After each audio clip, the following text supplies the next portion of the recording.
माननीय सदस्य आप सभी लोग Manoj Narawane ji, it's a tweet that says, "Hello friends, my book is available now. Just follow the link." Speaker महोदय ने बड़ा सोच समझ करके एक दलित व्यक्ति को और This is a tweet that Mr. Narawane has made.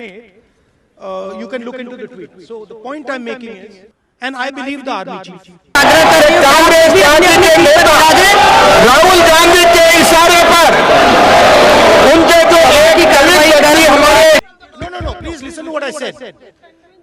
Penguin is saying something. They're saying the book is not being published. कुर्सी पे बैठे थे उनके ऊपर कागज फाड़ करके फेंके गए। So Narawane ji, who is the army chief, who I believe over Penguin. Do you believe Penguin over Narawane ji? This is the image.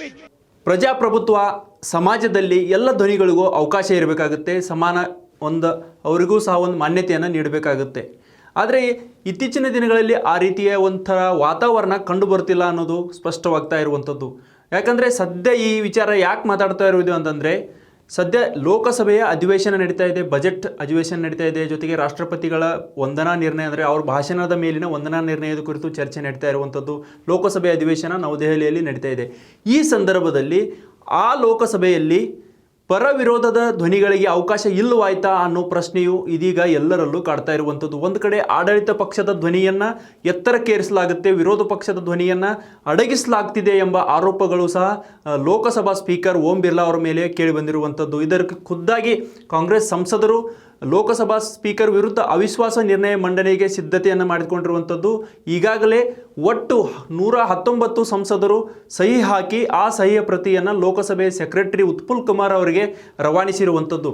ಈ ಬೆಳವಣಿಗೆಯು ಸಾಕಷ್ಟು ಬಿರುಗಾಳಿಯನ್ನು ಎಬ್ಬಿಸಿರುವಂಥದ್ದು ಅಂದರೆ ತಪ್ಪಾಗಲಾರದು. ಯಾಕಂದರೆ ಲೋಕಸಭೆ ಅಂದರೆ ಒಂದು ರಾಷ್ಟ್ರದ ಒಂದು ಪ್ರಮುಖ ಸ್ಥಾನ. ಅಲ್ಲೇ ಎಲ್ಲ ಯಾವುದೇ ಒಂದು ಬಿಲ್ ಪಾಸ್ ಆಗ್ತಾ ಇರ್ಬೋದು, ಜೊತೆಗೆ ಮಹತ್ವದ ನಿರ್ಧಾರಗಳಾಗಿರ್ಬೋದು ಅಥವಾ ಇನ್ಯಾವುದೇ ಚಟುವಟಿಕೆಗಳು ದೇಶದ ಒಂದು ವಿಚಾರದಲ್ಲಿ, ದೇಶದ ಭದ್ರತೆ ವಿಚಾರದಲ್ಲಿ, ದೇಶದ ಬೆಳವಣಿಗೆ ವಿಚಾರದಲ್ಲಿ ನಡೆಯಬೇಕಾದ್ರೆ ಲೋಕಸಭೆಯು ಮಹತ್ವದ ಪಾತ್ರವನ್ನು ವಹಿಸುತ್ತೆ, ಜೊತೆಗೆ ರಾಜ್ಯಸಭೆಯು ಅತ್ಯಂತ ಮಹತ್ವದ ಪಾತ್ರವನ್ನು ವಹಿಸುತ್ತೆ. ಆದರೆ ಈ ಬೆಳವಣಿಗೆಯನ್ನು ನೋಡಿದಾಗ ಎಲ್ಲ ಒಂದು ಕಡೆ ಅನುಮಾನವನ್ನು ಹುಟ್ಟಿಸುತ್ತೆ.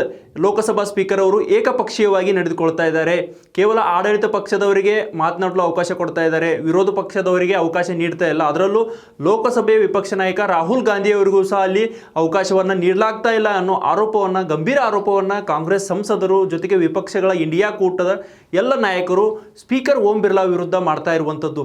ಹೀಗಾಗಿಯೇ ಸ್ಪೀಕರ್ ಓಂ ಬಿರ್ಲಾ ವಿರುದ್ಧ ಇಂದು ಸಂಸತ್ತಿನ ಎಲ್ಲ ಅಂದರೆ ವಿಪಕ್ಷಗಳು ಅವಿಶ್ವಾಸ ನಿರ್ಣಯ ಗೊತ್ತುವಳಿಯನ್ನು ಮಂಡಿಸಿದ್ದು ಇದು ಸಾಕಷ್ಟು ಕುತೂಹಲವನ್ನು ಮೂಡಿಸ್ತಾ ಇರುವಂಥದ್ದು. ಅಲ್ಲದೆ ಇನ್ನೊಂದು ಕಡೆ ಇದೇ ವಿಚಾರವಾಗಿ ಆಡಳಿತ ಪಕ್ಷವು ಸಹ ಗೊತ್ತುವಳಿ ಮಂಡಿಸಿದರೆ ಮಂಡಿಸಲಿ, ಇದರಿಂದ ಏನೇ ನಮಗೆ ಯಾವುದೇ ಪರಿಣಾಮ ಬೀರುವುದಿಲ್ಲ ಅನ್ನೋ ನಿಟ್ಟಿನಲ್ಲಿಯೂ ಸಹ ವರ್ತನೆಯನ್ನು ಮುಂದುವರಿಸಿರುವುದು.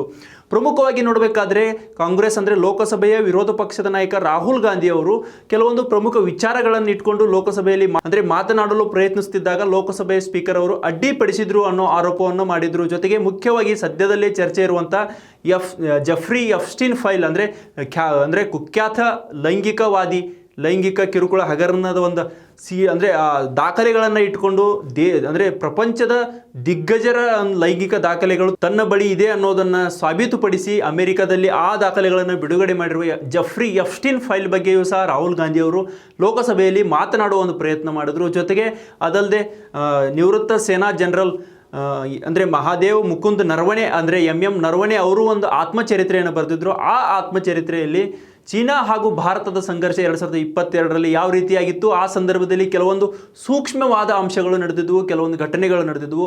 ಆ ಘಟನೆಗಳು ಸಹ ಅವರ ಆತ್ಮಚರಿತ್ರೆಯಲ್ಲಿ ಇದ್ದಾವೆ. ಈ ಹಿನ್ನೆಲೆಯಲ್ಲಿಯೇ ಅದನ್ನು ಸಹ ರಾಹುಲ್ ಗಾಂಧಿಯವರು ಸಂಸತ್ತಿಗೆ ತಂದು ಆ ಪುಸ್ತಕದಲ್ಲಿನ ಕೆಲವು ಪ್ರಮುಖವಾದ ಅಂಶಗಳನ್ನು ಓದಲು ಪ್ರಯತ್ನಿಸಿದ್ರು.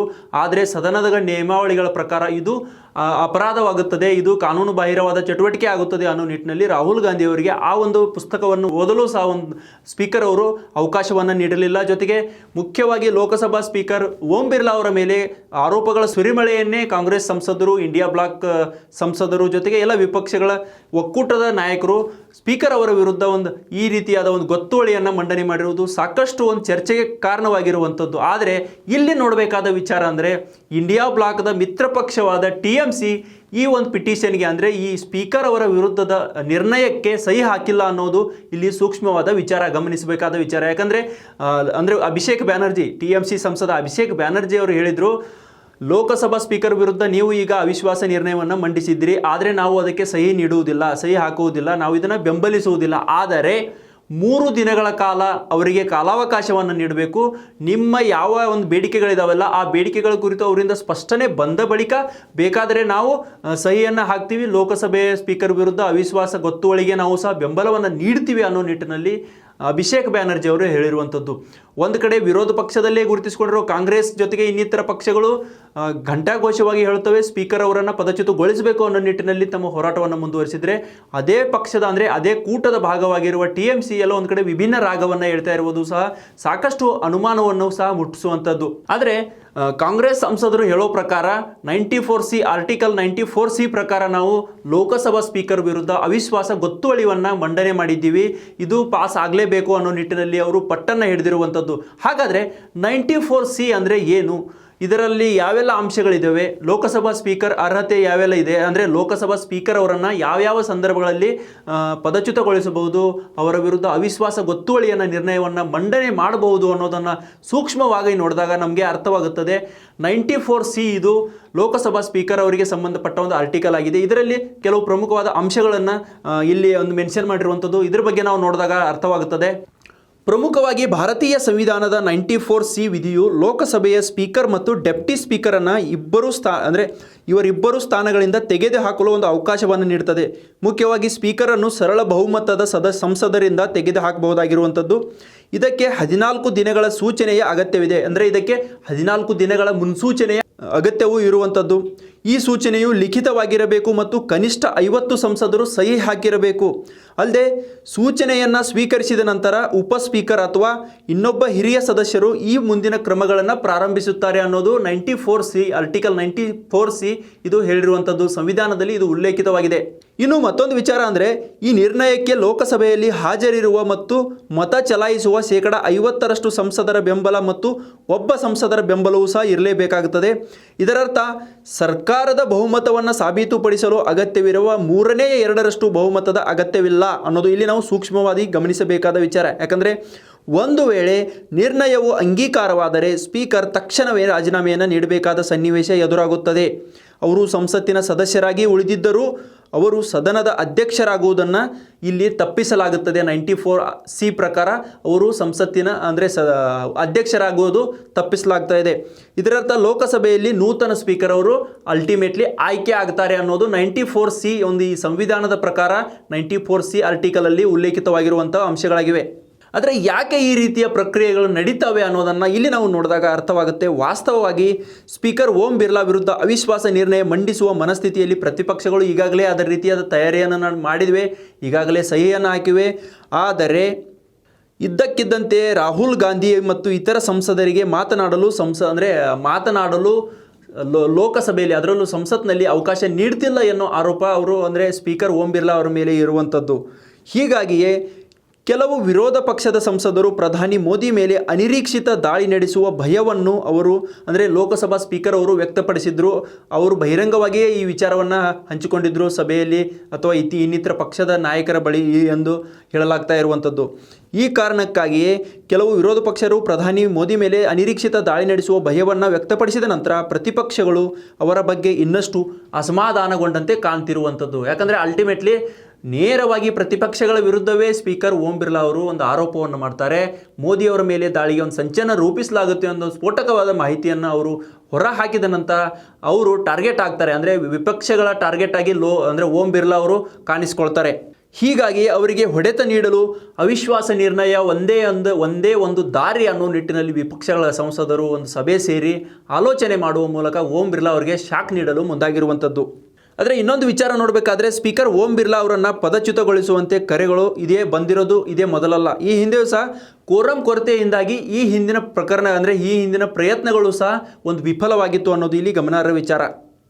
ಮುಖ್ಯವಾಗಿ ನೋಡಬೇಕಾದ್ರೆ ಸದನದ ಕಲಾಪ ಸಮಯದಲ್ಲಿ ವಿರೋಧ ಪಕ್ಷದ ನಾಯಕರಿಗೆ ಮಾತನಾಡಲು ಸರಿಯಾದ ಒಂದು ಕಾನೂನುಬದ್ಧ ಸಮಯವನ್ನು ಸಹ ನೀಡಲಾಗ್ತಾ ಇಲ್ಲ ಎಂದು ಈ ಕಾಂಗ್ರೆಸ್ ಸೇರಿದಂತೆ ಇತರ ಪಕ್ಷಗಳ ಸಂಸದರು ಆರೋಪಿಸ್ತಾ ಇದ್ದಾರೆ. ಓಂ ಬಿರ್ಲಾ ಅವರು ಏಕಪಕ್ಷೀಯವಾಗಿ ವರ್ತನೆಯನ್ನು ಮಾಡ್ತಾ ಇದ್ದಾರೆ. ಅವರು ನಿಷ್ಪಕ್ಷಪಾತವಾಗಿ ಅಂದರೆ ಲೋಕಸಭೆ ಅಧಿವೇಶನವನ್ನು ನಡೆಸ್ತಾ ಇಲ್ಲ. ಕೇವಲ ಆಡಳಿತ ಪಕ್ಷದ ಸಂಸದರಿಗೆ ಸಚಿವರಿಗೆ ಮಾತನಾಡಲು ಅವಕಾಶವನ್ನು ಹೆಚ್ಚಿನ ಸಮಯವನ್ನು ಅವರಿಗೆ ನೀಡ್ತಾ ಇದ್ದಾರೆ ಅನ್ನೋದು ವಿಪಕ್ಷಗಳ ಆರೋಪವಾಗಿರುವಂಥದ್ದು. ಈ ಕಾರಣಕ್ಕಾಗಿ ಅವರ ವಿರುದ್ಧ ಅವಿಶ್ವಾಸ ನಿರ್ಣಯಕ್ಕೆ ಮುಂದಾಗಿರುವಂಥದ್ದು.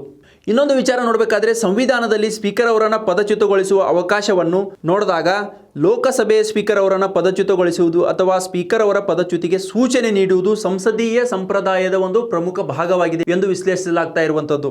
ಇದು ಹಿಂದೆ ಹಲವು ಬಾರಿ ಸಂಭವಿಸಿದ್ದು. ವಿರೋಧ ಪಕ್ಷವು ಸರ್ಕಾರ ಅಥವಾ ಸ್ಪೀಕರ್ ಮೇಲೆ ವಿಶ್ವಾಸ ಕಳೆದುಕೊಂಡಾಗಲೆಲ್ಲ ಅವರನ್ನು ಪದಚ್ಯುತಗೊಳಿಸಲು ಅವಿಶ್ವಾಸ ನಿರ್ಣಯ ಮಂಡಿಸಲಾಗುತ್ತದೆ. ಸ್ಪೀಕರ್ ವಿರುದ್ಧ ಅವಿಶ್ವಾಸ ನಿರ್ಣಯವನ್ನು ಸಂವಿಧಾನದ 94C ವಿಧಿಯ ಅಡಿಯಲ್ಲಿ ತರಲಾಗುತ್ತದೆ. ಇದನ್ನು ಪದಚ್ಯುತಿಗೆ ಸೂಚಿಸುವ ನಿರ್ಣಯ ಎಂದಲೂ ಸಹ ಕರೆಯಲಾಗುತ್ತದೆ. ಇದರ ಅಡಿಯಲ್ಲಿ ಲೋಕಸಭೆ ಸ್ಪೀಕರ್ ಅವರನ್ನು ಪದಚ್ಯುತಗೊಳಿಸಬಹುದು. ಬಹುಮತದ ನಂತರ ಸ್ಪೀಕರ್ ಅವರನ್ನು ಪದಚ್ಯುತಗೊಳಿಸುವ ಪ್ರಕ್ರಿಯೆಯನ್ನು ಪ್ರಾರಂಭಿಸಬಹುದು. ಸೊ ನೋಡಿದ್ರಲ್ಲ ಯಾವ ರೀತಿಯಾಗಿ 94C ಕಾನೂನು ಪ್ರಕ್ರಿಯೆ ಒಳಪಡುತ್ತದೆ. ಒಬ್ಬ ಲೋಕಸಭಾ ಸ್ಪೀಕರನ್ನು ಯಾವ ರೀತಿಯಾಗಿ ಸ್ಪೀಕರ್ ಹುದ್ದೆಯಿಂದ ಕೆಳಗಿಳಿಸಬಹುದು, ಯಾವೆಲ್ಲ ಅಂಶಗಳನ್ನು ಸಂವಿಧಾನದಲ್ಲಿ ಉಲ್ಲೇಖಿಸಲಾಗಿರುವಂಥದ್ದು, ಯಾವೆಲ್ಲ ಕಾರಣಗಳನ್ನು ಅಲ್ಲಿ ನೀಡಬಹುದು, ಜೊತೆಗೆ ಸಂಸದರು ಸಹ ಯಾವೆಲ್ಲ ರೀತಿಯ ಅಧಿಕಾರಗಳನ್ನು ಚಲಾಯಿಸಬಹುದು ಅನ್ನೋ ನಿಟ್ಟಿನಲ್ಲಿ 94C ಆರ್ಟಿಕಲ್ 94C ಅಂದರೆ ಸಂವಿಧಾನದಲ್ಲಿ ತಿಳಿಸಿರುವಂಥದ್ದು. ಈ ಹಿನ್ನೆಲೆಯಲ್ಲಿ ಇದನ್ನೇ ಪ್ರಮುಖವಾದ ಒಂದು ಅಸ್ತ್ರವನ್ನಾಗಿ ದಾಳವನ್ನಾಗಿ ಒಂದು ಉರುಳಿಸಲು ಸಿದ್ಧತೆಯನ್ನು ನಡೆಸಿರುವ ವಿರೋಧ ಪಕ್ಷಗಳು ಓಂ ಬಿರ್ಲಾ ಅವರನ್ನು ಶತಾಯಗತಾಯವಾಗಿ ಸ್ಪೀಕರ್ ಸ್ಥಾನದಿಂದ ಕೆಳಗಿಳಿಸಿ ನೂತನ ಸ್ಪೀಕರ್ ಆಯ್ಕೆ ಆಗಬೇಕು ಅನ್ನೋ ನಿಟ್ಟಿನಲ್ಲಿ ತಮ್ಮ ತೆರೆಮರೆಯ ಕಸರತ್ತನ್ನು ಮುಂದುವರಿಸಿದ್ದು. ಅದರ ಮೊದಲ ಭಾಗವಾಗಿಯೇ ಇವತ್ತು ಸಹಿಯನ್ನು ಮಾಡಿ ಲೋಕಸಭೆ ಸೆಕ್ರೆಟರಿ ಅವರಿಗೆ ನೀಡಿರುವಂಥದ್ದು. ಮುಂದಿನ ಪ್ರಕ್ರಿಯೆಗಳು ಯಾವೆಲ್ಲ ರೀತಿ ಜರುಗುತ್ತವೆ ಅಂದರೆ 14 ದಿನಗಳ ನಂತರ ಮತ್ತೆ ಯಾವೆಲ್ಲ ಬೆಳವಣಿಗೆಗಳು ನಡೆಯುತ್ತವೆ ಅನ್ನೋದು ಸದ್ಯದ ಒಂದು ಕುತೂಹಲಕಾರಿ ವಿಚಾರವಾಗಿರುವಂಥದ್ದು. ನಿರಂತರ ಅಪ್ಡೇಟ್ಸ್ಗಳಿಗಾಗಿ ನೋಡ್ತಾ ಇರಿ ಪ್ರತಿಧ್ವನಿ ನ್ಯೂಸ್. ಹೆಚ್ಚಿನ ವಿಡಿಯೋಗಳಿಗೆ ಪ್ರತಿಧ್ವನಿ ಯೂಟ್ಯೂಬ್ ಚಾನೆಲ್ ಸಬ್ಸ್ಕ್ರೈಬ್ ಮಾಡಿ, ಬೆಲ್ ಐಕಾನ್ ಕ್ಲಿಕ್ ಮಾಡಿ.